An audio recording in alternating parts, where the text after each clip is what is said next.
नमस्कार, मैं हूँ एस के मालवी और आप देख रहे हैं एस 24 में बहुत स्वागत है आप सभी का।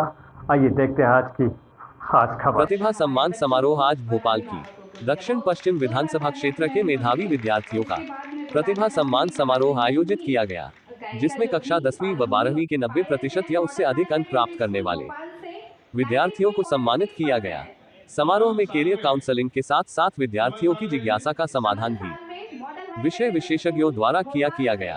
कार्यक्रम में मुख्य अतिथि श्री राव उदय प्रताप सिंह जी, स्कूल शिक्षा मंत्री मध्य प्रदेश शासन, निर्देशित वक्ता श्रीमती कला मोहन, बाल मनोवैज्ञानिक श्री लोकेश मुले, केंद्र संचालक टॉप रैकर्स श्रीमती रचना पारिक दुबे, संचालक एपीटी।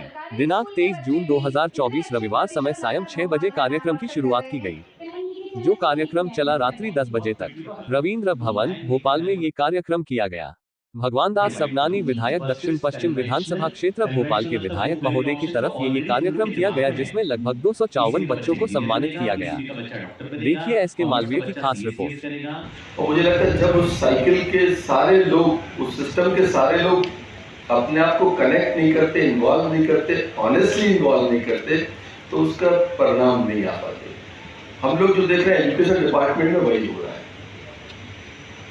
सिलेबस बहुत अच्छा है, टीचर नहीं मिल पाता।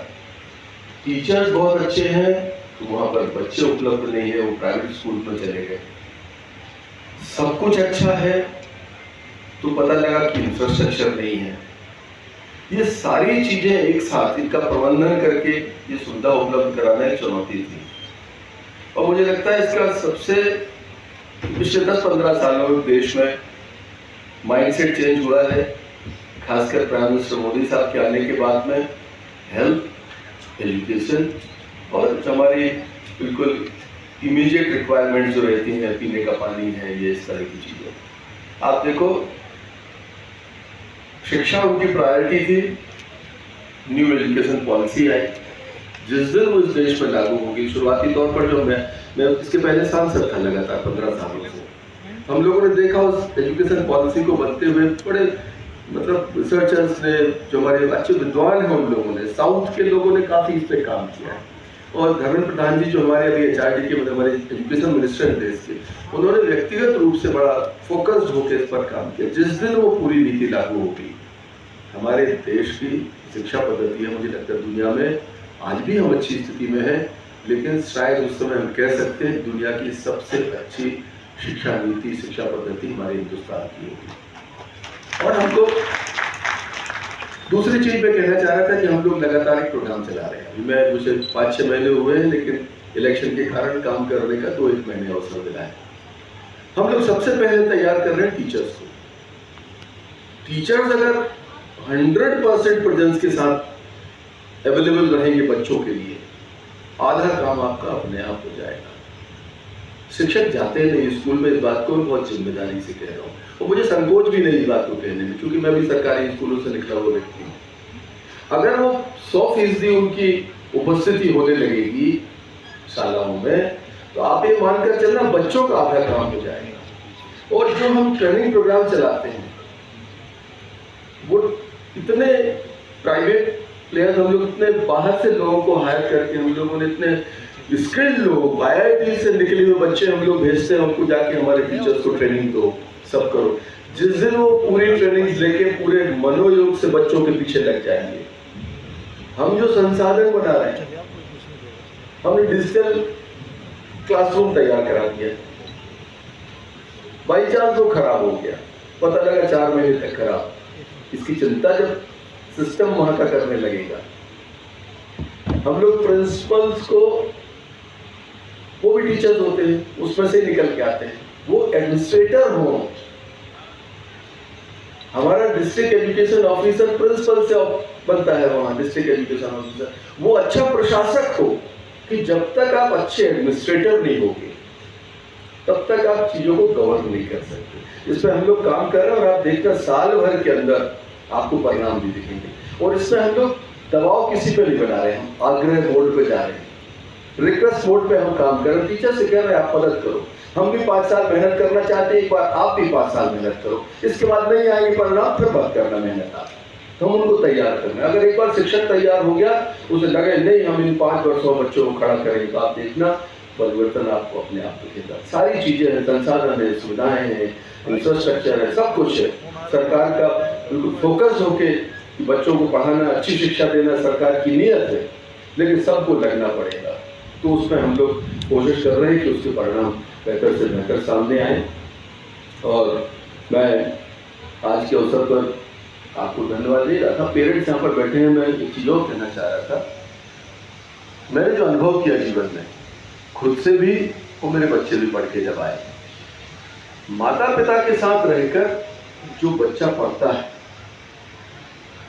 हॉस्टल से निकलकर जो बच्चा आता है, कंपैरेटिवली हॉस्टल वाला बच्चा भी अच्छा निकल के तुलना पर जब आप उसका कंपैरिजन करेंगे दोनों में, तो पेरेंट्स के साथ जो बच्चा उनके साथ रह के पढ़ के निकलता है वो कंपैरेटिवली मोर मतलब सक्सेसफुल पर्सन होता है बजाय कि हॉस्टल से आने के बाद। इसलिए स्कूल, आपका स्कूल भले ही थोड़ा सा कमजोर मिले, लेकिन अगर आपको मम्मी पापा के साथ रहकर पढ़ने की अपॉर्चुनिटी है तो आपको वो लेना चाहिए, वो अपॉर्चुनिटी आपको लेना चाहिए पूरे जीवन का अनुभव। और सरकारी स्कूल और प्राइवेट स्कूल से कोई फर्क नहीं पड़ता। जैसा मैं आपको सुन रहा था, मैं आप लोगों को, ये पूरा डिपेंड करता है माइंडसेट के ऊपर। कंफ्यूजन नहीं होना चाहिए। संकल्प ऐसा, आप एक विषय पूछ रहे थे हम ऐसा करें ऐसा करें, कुछ नहीं, आप तय कर लो एक बार। मैं छोटा था, बचपन से अकेला था अपने पिताजी का, मेरे पिताजी भी अकेले थे, हमारे दादा भी अकेले थे। मेरे मन में था कि कुछ करने तो देंगे नहीं, नौकरी वगैरह, चूंकि हम ट्रेडिशनली परिवार को चलाना है, तो ये था सोशल एक्टिविस्ट बनना है। सोशल एक्टिविस्ट आप घर से कुछ नहीं कर सकते एक्टिविटीज, आपको कहीं ना कहीं किसी सिस्टम का पार्ट होना होगा। तो अपन पॉलिटिकल कैरियर को इमेजिन करता था। आप आश्चर्य करोगे, मैं मॉडल स्कूल जबलपुर का स्टूडेंट था, वहां पर हॉस्टल में रहता था, कुछ नहीं हुआ तो वहां का प्रेसिडेंट बन गया। फिर निकल के कॉलेज में आया, कॉलेज का प्रेसिडेंट बन गया। फिर निकल के आया बाहर, तो क्या करें, छोटी उम्र में टिकट विकेट मिल नहीं सकती, एक्सट्रीम माइनॉरिटी का आदमी हूं मैं।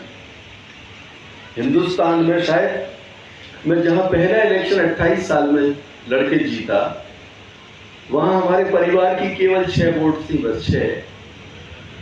जब पहली बार मैं एमएलए बना जिस जगह से, कास्टिज्म और ये चलता है आजकल जाति और इस तरह के दौर में, केवल परिवार की 6 वोट हमारी मेरी जाति की, और वहां मैं एमएलए बना। ये कीड़ा काटता है ना आपके पास, जो मन में था कि कुछ बनना है, उस रास्ते पर चलते गए। फिर सांसद, मेंबर ऑफ पार्लियामेंट बना मैं। आप आश्चर्य करोगे, 21 लाख वोटर्स में से हमारी कम्युनिटी के केवल 7,000 वोटर हैं उस कॉन्स्टिट्यूएंसी में, केवल 7,000 आउट ऑफ 21 लाख। कितने वोट से जीता था मैं? हिंदुस्तान में 5वें नंबर पर था, 5,60,000 वोट। तो ये ऐसा संकल्प जिसका कोई विकल्प ना होता है, कर लिया मतलब जो होगा सो देखा जाएगा। भाई साहब ने कहा था, मैंने हंसते खेलते बोल दिया पक्का आऊंगा। मैंने कहा, बोले 7 बजे, मैंने कहा 8 चलेगा क्या? बोले 8 चलेगा, कोई दिक्कत नहीं, बना जाना। तो सुबह 6 बजे उठाऊंगा, रात में 1 बजे सोया था, सुबह 6 बजे उठा। 7 कार्यक्रम करके आया हूँ, फेसबुक पे देखोगे सब ये अपलोड है। ऐसी बड़ी बड़ी संख्या, अलग अलग तरह के कार्यक्रम थे। Arpit Bundela, the iconic school, Akshay Gupta, Delhi public school नीडबर्ग। आज के लिए इतना ही, हम मिलेंगे कल एक और खबर के साथ। तब तक के लिए दीजिए मुझे इजाज़त। हमारे चैनल को लाइक, शेयर और सब्सक्राइब करना ना भूलें।